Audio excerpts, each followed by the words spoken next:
Nos últimos meses, uma figura emergiu no cenário público americano com uma força narrativa raramente vista. Erica Kirk, viúva do falecido comentarista conservador Charlie Kirk, não apenas assumiu a liderança do poderoso movimento Turning Point USA, ela se tornou, quase que instantaneamente, um símbolo poderoso. Mas, quando analisamos com atenção, percebemos que esse surgimento não foi um simples desdobramento de eventos trágicos. Ele apresenta os traços claros de uma narrativa construída, um roteiro cuidadoso que funde luto, fé e ambição política em um arquétipo destinado a gerar impacto e legitimidade. Vamos decifrar de forma pedagógica como essa narrativa foi montada. O primeiro elemento é a sequência estratégica dos fatos. Observe a ordem. Primeiro, a tragédia fundadora, o assassinato de um líder carismático e polarizador. Em seguida, vem a resposta que parece vir de outro reino, o perdão público e radical ao assassino. Um ato apresentado não como fraqueza, mas como a suprema demonstração de fé cristã. É o que Charlie faria, disse ela. Esse ato desempenha uma função narrativa crucial. Ele eleva a personagem moralmente, desarma potenciais críticos e transforma uma viúva em uma figura quase sacralizada. O terceiro ato é a sucessão legítima. No vácuo emocional e de liderança, Erica Kirk é oficialmente nomeada CEO do Turning Point USA. Ela declara: "Vou levar adiante o movimento que meu marido começou." A autoridade não vem apenas de um conselho administrativo, vem da dor, do legado e de uma suposta unção herdada. O quarto passo é o discurso unificador. Ela sobe ao púlpito público e, significativamente, escolhe a figura de Neemias, o reconstrutor dos muros de Jerusalém, como sua metáfora mestra. "Não podemos descer do muro para discutir com os distraidores", afirma, conclamando ao foco e ao trabalho. Por fim, o quinto elemento, a validação por autoridades. O bilionário Elon Musk compartilha seu apelo para ir à igreja. O senador J.D. Vance, candidato a vice-presidente, se emociona publicamente ao falar de sua coragem. A narrativa está completa e certificada. Essa sequência não é caótica. Ela fabrica um arquétipo específico, a fusão da viúva mártir, portadora de uma dor sagrada, da líder destemida, que assume o comando em meio ao caos, e da mulher de fé radical, cujo perdão transcende a compreensão humana. Essa construção é poderosa porque apela simultaneamente à emoção, ao senso de justiça e à espiritualidade. Ela cria uma ligação direta entre a dor pessoal, a missão política e uma suposta chamada divina. Antes de continuarmos, gostaríamos de fazer uma pergunta a quem nos acompanha até este ponto. Ao observar essa sequência de eventos, tragédia, perdão, sucessão, discurso bíblico e validação por grandes nomes, qual foi sua primeira impressão? Você percebeu a narrativa sendo construída ou ela soou como um acontecimento natural e orgânico? Comente abaixo. Sua percepção é importante para esta análise. Agora, compreendendo a fábrica do símbolo, precisamos fazer a pergunta crucial que ela mesma provocou. Ao se colocar no lugar de Neemias, ao dizer que está construindo o que exatamente? E mais importante, essa construção se alinha ou se desvia da obra que Deus tem para seu povo nos últimos dias da história desta terra? É o que examinaremos a seguir.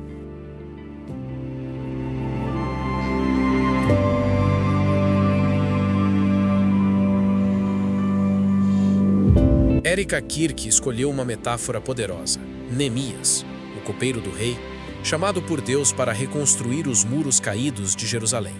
Em seu discurso, ela se coloca nessa posição, líder de uma obra urgente, cercada de distraidores, focada na reconstrução. Esta é uma imagem bíblica legítima e inspiradora. No entanto, a análise crítica exige que perguntemos: qual é a Jerusalém em questão? E quais são os muros que se pretende levantar? Aqui reside o primeiro desvio crucial. No relato bíblico, Neemias foi chamado para reconstruir a cidade santa, o centro do culto e da presença de Deus para o seu povo. A obra era, em sua essência, espiritual e comunitária, visando restaurar a identidade e a segurança do povo da aliança. Quando Erica Kirk, como CEO do Turning Point USA, mobiliza essa metáfora, o contexto muda radicalmente. O Turning Point USA não é uma igreja ou uma missão evangelística. É uma organização de ativismo político conservador com um histórico explícito de engajamento em eleições, formação de jovens líderes para a batalha cultural e defesa de uma plataforma política específica. Portanto, a reconstrução a que ela se refere não é a da Igreja de Cristo ou do caráter dos crentes. O muro a ser erguido é, pela declaração de propósitos e ações históricas do próprio movimento, o muro da influência cultural e política conservadora nos Estados Unidos. A obra é, em última análise, uma obra de poder temporal. Isto nos leva a um conceito perigoso: o evangelho nacionalizado. A mensagem deixa de ser o evangelho eterno, o temor a Deus e a glória lhe dai, e se torna um evangelho funcional, utilitário, que serve a um projeto de nação. Precisamos ir à igreja. Deixa de ser um chamado para a salvação pessoal em Cristo e se transforma num imperativo cívico para o despertar espiritual deste país. A fé neste quadro é instrumentalizada. Ela é valorizada por seus efeitos sociais e políticos. Produz cidadãos mais estáveis, une um eleitorado, legitima uma liderança. E o que dizer da exortação para não descer do muro e evitar distrações, como as teorias de conspiração? Num nível superficial, é um conselho pragmático. Porém, num contexto de movimento político, essa linguagem adquire um tom de centralização estratégica. A crítica a distrações pode servir, na prática, para deslegitimar questionamentos internos, sufocar dissidências e canalizar toda a energia dos simpatizantes para as prioridades definidas pela liderança. É um chamado à unidade de ação, mas uma unidade em torno de um projeto humano e terreno. É neste ponto exato que a nossa lente precisa mudar. Analisamos os fatos e a narrativa.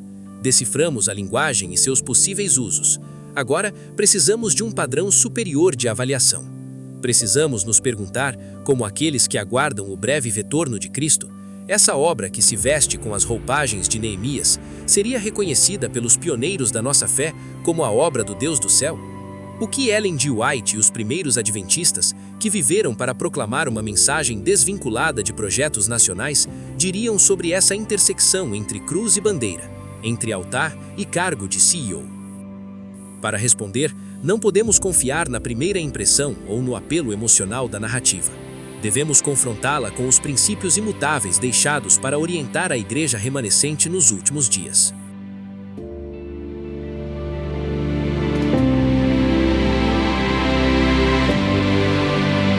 Entramos agora no território mais crucial de nossa análise. Afastamo-nos do ruído midiático e das narrativas humanas para examinar os fatos à luz dos princípios eternos e dos solenes alertas deixados para a igreja do tempo do fim. Como os pioneiros adventistas, especialmente Ellen G. White, que tão claramente viram o panorama do grande conflito, avaliariam este fenômeno? Primeiro confronto: a figura de destaque versus a glória exclusiva a Cristo. Os pioneiros adventistas entenderam que a última obra de Deus na Terra seria marcada não pela exaltação de líderes carismáticos, mas pela proclamação fiel de verdades solenes. O foco deveria estar na mensagem, não no mensageiro. Ellen White advertiu: a obra de Deus neste mundo não deve levar a marca de homem algum. Não deve ser moldada segundo a influência de homem algum. Quando uma figura pessoal, por mais que fale de Cristo, se torna o centro catalisador de um movimento, corremos o risco de substituir a dependência de Deus pela admiração humana. A pergunta que fazemos é: a atenção está sendo dirigida para o Salvador ou para a surpreendente história daquela que o segue? No grande conflito, Satanás frequentemente usa instrumentos aparentemente nobres para desviar o foco de Deus. A reconstrução nacional versus o Evangelho eterno. A missão confiada ao povo adventista do sétimo dia é cósmica e transcende fronteiras nacionais. É a proclamação das 3 mensagens angélicas de Apocalipse 14 a toda nação e tribo e língua e povo. Ellen White é incisiva. Nossa obra não é de construir templos para a adoração em qualquer país. Nossa obra é de proclamar ao mundo a mensagem de advertência. O projeto de reconstruir os muros de uma nação específica, por mais bem intencionado que pareça, é um desvio colossal da comissão divina. Ele reduz o Evangelho eterno a um programa de renovação cívica, trocando o reino celestial por um reino terreno. É um engano sutil que prepara o cenário para a adoração final ao poder terrestre, descrita em Apocalipse 13. A união política versus a união na verdade. A história adventista é marcada por avisos severos contra alianças com poderes seculares. O princípio é claro: a Igreja não deve buscar validação ou força em braço secular. A união da Igreja com o Estado, alertou White, degenerará a Igreja. O que vemos então quando uma líder que usa amplamente símbolos cristãos é celebrada e validada pelas maiores autoridades políticas e midiáticas seculares?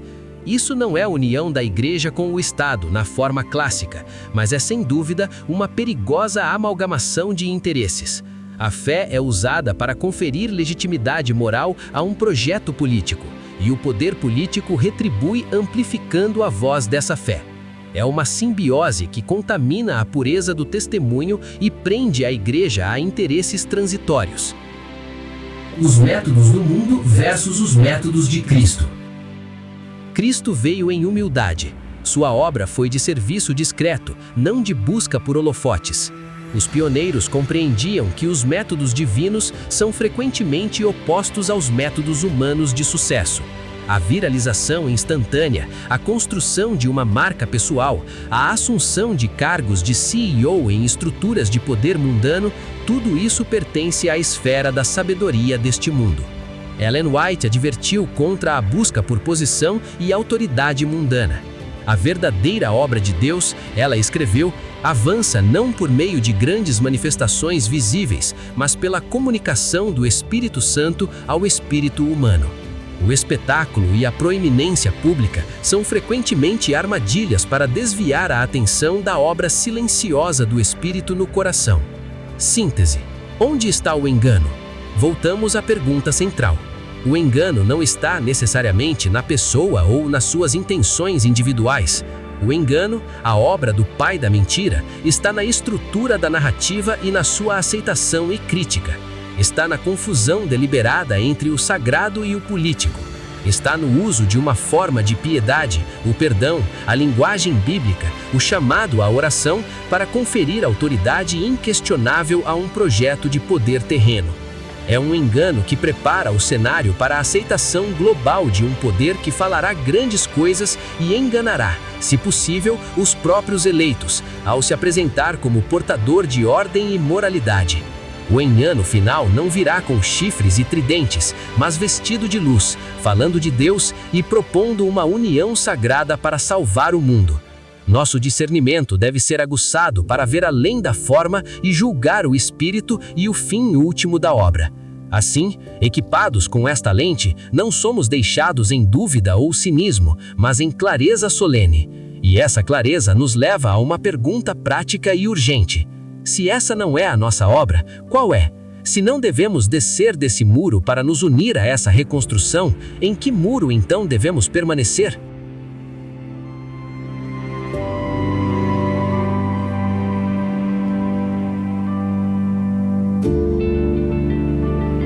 Diante da análise que realizamos, da desmontagem da narrativa ao confronto com os princípios eternos, não nos resta lugar para a mera curiosidade ou debate político. Resta-nos um chamado claro e urgente ao posicionamento.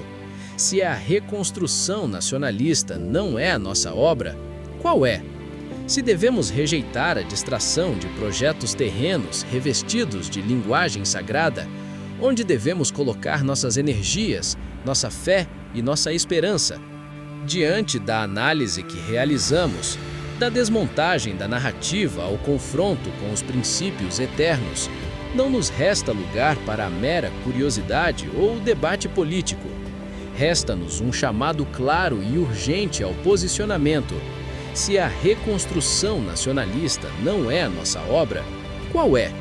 Se devemos rejeitar a distração de projetos terrenos revestidos de linguagem sagrada, Onde devemos colocar nossas energias, nossa fé e nossa esperança? A resposta não é encontrada em um novo manifesto ou em um movimento de massas.